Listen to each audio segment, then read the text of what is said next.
All right, our guest has a difficult task ahead of him. Long, storied high school career as a coach.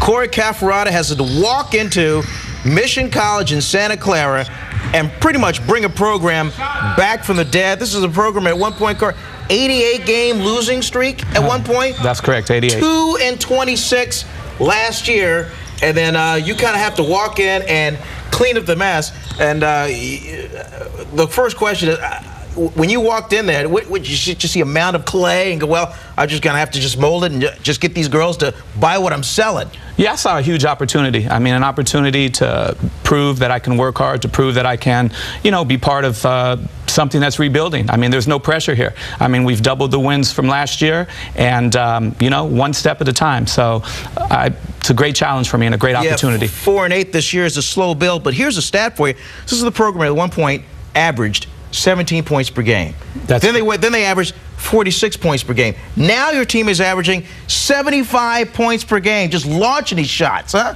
Yeah, you know, it's a run and shoot offense. I mean, I'm a, you know, up-tempo type of coach, and hoping for the best, and it's a fun system to play in, and, you know, we're slowly building, and I'm really positive for what we're doing. That's been your mantra. Even going back to Westmore High School in Daly City, I mean, yes, it was run and gun, but you were far known as probably the best conditioned athletes on the floor because you guys ran all the time. Yeah. I mean, we, you know, I want to put points on the board. I don't want to lose 30-29. You know, beat me 150 to 149. You know, I believe that you have to have confidence in shooting, and you know, good shots are bad shots, and vice versa. What's the biggest transition you've had going from high school to junior college? It's not like you're doing home visits. It's not like, oh, well, let's see, Joanne Boyle was just here.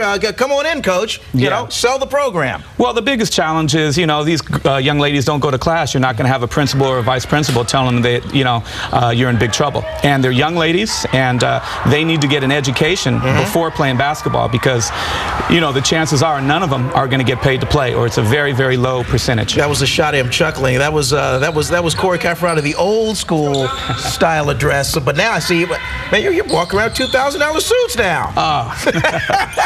Yeah, Burlington Coat Factory.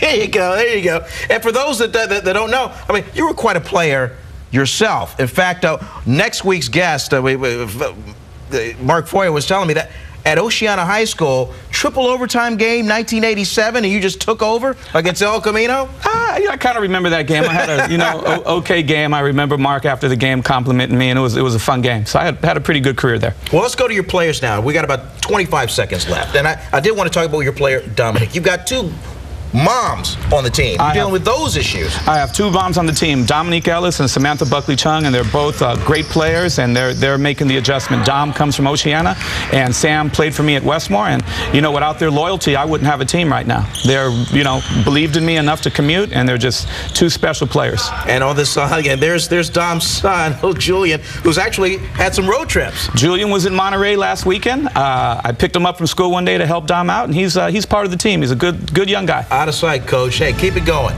Thank you.